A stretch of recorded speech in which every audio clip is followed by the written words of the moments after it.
अगर आपकी भी सीए इंटर की एग्जाम से सितंबर 26 में, then listen to me very carefully for this few minutes. ये शायद आपका रिजल्ट चेंजिंग मोमेंट या वीडियो हो सकती है। ऐसा क्यों मैं बोल रही हूँ?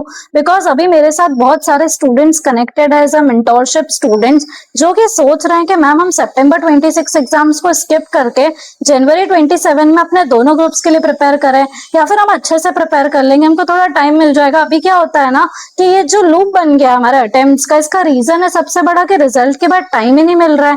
तो क्या मैम हम वो काम कर ले क्या? देखो, अगर शायद ये सितंबर अटेम्प्ट नहीं होता तो मैं आपको डेफिनेटली बोलती कि यस, आप बिल्कुल ऐसा कर लो। अगर आपको टाइम चाहिए आप टाइम लो, लेकिन ये अटेम्प्ट में आप ऐसा बिल्कुल भी नहीं कर सकते हो। इस अटेम्प्ट को स्किप करने की रिस्क मत लो, स्पेशली अगर आप ग्रुप 1 के लिए अपियर कर रहे हो। सबसे पहली बात, अगर आपने ग्रुप 1 का पहले कभी भी पढ़ा है तो डेफिनेटली आपको ग्रुप 1 को भी प्रायोरिटी बनाकर सितंबर में ग्रुप 1 देना ही चाहिए। ऐसा क्यों बोल रही हूँ मैं? बिकॉज टैक्स का सिलेबस आपको जैसे मालूम है कि अभी ओल्ड इनकम टैक्स एक्ट के हिसाब से हम पढ़ रहे हैं।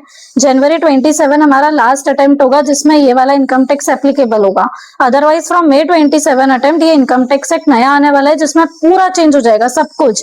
तो जिसको लग रहा है कि ठीक है ना अमेंडमेंट्स आएंगे थोड़ा बहुत पढ़ लेंगे, नहीं, जो बेसिक से बेसिक सेक्शन है, जैसे फॉर एग्जाम्पल 115 BSc रटा हुआ रहता है ना हमारे मुंह पे, इतना भी चेंज हो गया तो सब कुछ चेंज हो जाएगा। तो हमको उस एज पर जाकर खड़े नहीं होना है कि यार May 27 में चेंज होगा, जनवरी अटेम्प्ट लास्ट होगा तो हम तब तक जाएंगे एग्जाम्स देने। नहीं, अगर आप मानकर चलो आपका अगर जनवरी में नहीं हुआ, फिर रिजल्ट आएगा, फिर आपको कम टाइम मिलेगा, तो क्या आप तब पूरे लेक्चर्स वापस से देख के चीजों को अनलर्न करके, पुराना भूलकर और नया याद करके, क्या आप May 27 अटेम्प्ट दे पाओगे? फिर May 27 अटेम्प्ट भी आप नहीं दे पाओगे, आप उसके आगे सितंबर में शिफ्ट हो गए। इसके अलावा भी एक और सबसे बड़ी रिस्क ये है कि अभी बहुत सारे लोगों का कहना यह है कि मैम हम जनवरी में दे देंगे और हम इतना अच्छे से प्रिपेयर करेंगे कि उसमें तो हमारा निकल ही जाएगा। क्या आप ये 100% आज कह सकते हो कि जनवरी अटेम्प्ट हो रहा है?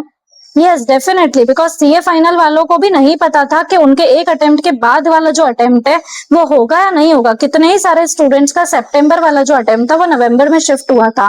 आपको कंफर्म्ड है कि जनवरी वाला अटेम्प्ट मई में शिफ्ट नहीं होगा कभी 1% भी, क्योंकि इंस्टीट्यूट के भी जिस हिसाब से वो काम कर रहे हैं वो कुछ भी कर सकते हैं। फाइनल का अटेम्प्ट ऑलरेडी शिफ्ट हो गया है और इंटर और फाइनल कहीं ना कहीं अलाइन भी करते हैं काफी हद तक। तो अगर उन्होंने फाइनल का चेंज करा है वो इंटर का भी कर सकते हैं।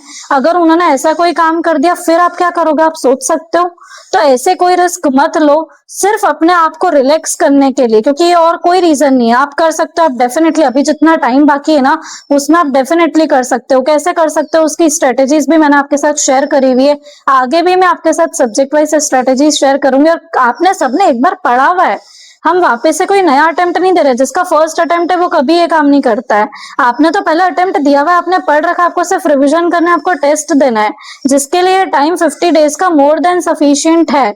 बट सिर्फ अपने आप को रिलैक्स करने के लिए कि हम अपने आप को टाइम देना चाहते हैं, काफी टाइम से ब्रेक नहीं लिया, पढ़ाई नहीं हो रही है, सिर्फ इन रीजंस की वजह से अगर आप डिमोटिवेट होकर अपना अटेम्प्ट नेक्स्ट में शिफ्ट कर रहे हो ना, बी वेरी वेरी कॉशियस। ये आपके लिए एक डिस्क्लेमर मैं लेकर आई हूँ बाद में, क्योंकि अभी कुछ भी हो सकता है। इंस्टीट्यूट से हम कुछ एक्सपेक्टेशंस नहीं रख सकते। डेफिनेटली इस बात में अभी 1% भी सच्चाई नहीं है, लेकिन इसकी प्रोबेबिलिटी तो बन रही है ना। और ये तो कंफर्म है ना कि टैक्स का सिलेबस May 27 से चेंज हो रहा है। तो आपको क्यों उस एज पर जाकर खड़े होना और जनवरी में ही अपना अटेम्प्ट क्लियर करना है? नहीं हुआ फिर क्या करोगे? एक ऐसी बात सोच लो कि अगर नहीं हुआ तो फिर आगे क्या होगा। आप सोच पा रहे हो? नहीं, तो फिर ऐसा काम मत करो। सिंपल। इसके बाद में अगर आप ये देख रहे हो, आप चाह रहे हो ना कि आप जनवरी अटेम्प्ट के लिए अपेयर करो, मैं आपको बता दूं कि नवंबर में दिवाली भी आती है, शादियों का सीजन भी चालू हो जाता है। तो उस टाइम पर जितने डिस्ट्रैक्शंस आज नहीं है ना, आज अभी कुछ भी नहीं है सितंबर अटेम्प्ट तक, सिर्फ एक बीच में राखी आएगी और वो भी एक दिन का फेस्टिवल रहता है। बट दिवाली में, शादियों में बहुत टाइम वेस्ट होता है, तो वो सीजन भी ऐसी रहती है जहां पर आपका बहुत टाइम कंज्यूम होगा। और अभी हमको आगे की कुछ प्रिडिक्टेबिलिटी नहीं है कि आगे क्या होने वाला है। और इंस्टीट्यूट मानकर चलो जब भी नेक्स्ट अटेम्प्ट से कोई भी इनकम टैक्स एक्ट वगैरह चेंज होता है ना, तो वो लास्ट अटेम्प्ट को टफ करते हैं फॉर श्योर। तो आप ऐसा काम बिल्कुल मत करना जिसकी वजह से आपको एज पर खड़ा रहना पड़े। ठीक है, बहुत ही क्लियरली मैंने आपको जो बात थी वो सब बता दी है। अभी आपका डिसीजन है अल्टीमेटली। अगर आपको स्ट्रेटेजी रिलेटेड कोई भी हेल्प चाहिए, आपके पास बहुत सारे वीडियोस अवेलेबल है, आपके पास मेंटोरशिप अवेलेबल है, टेस्ट सीरीज अवेलेबल है, आप उस पर दिमाग लगाओ ना। अभी भी टाइम, एग्जाम फॉर्म चालू है, ऐसा कोई गलत काम मत करना, अपने आप को एक चांस दो। क्या पता आप सिर्फ डिमोटिवेट होकर ही अटेम्प्ट के लिए फिल नहीं कर रहे हो फॉर्म, और आप डेफिनेटली एलिजिबल हो क्लियर करने के लिए। अगर आप चाहते हो एक बार मुझसे कनेक्ट करना, आप डेफिनेटली मुझसे कनेक्ट करो, एक बार बात करो, मैं आपको प्रॉपरली आपके हिसाब से बताऊंगी कि आपको क्या काम करना चाहिए।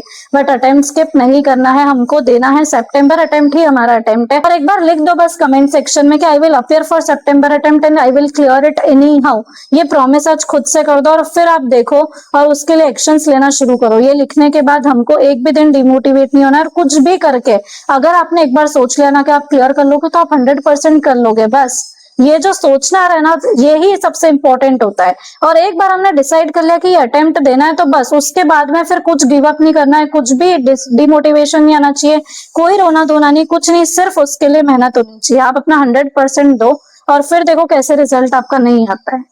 ठीक है, बट इस बार एक भी ऐसा मौका, एक भी स्कोप बाकी मत रखना कि आपसे बाद में कोई पूछे और आपने कुछ काम नहीं किया हो। एमसीक्यू प्रैक्टिस करनी है, रिटन प्रैक्टिस करनी है, टेस्ट देने हैं, मल्टीपल रिवीजन करना है, ये सब काम अगर आप करोगे तो आपका कैसे क्लियर नहीं होगा। So thank you so much for watching.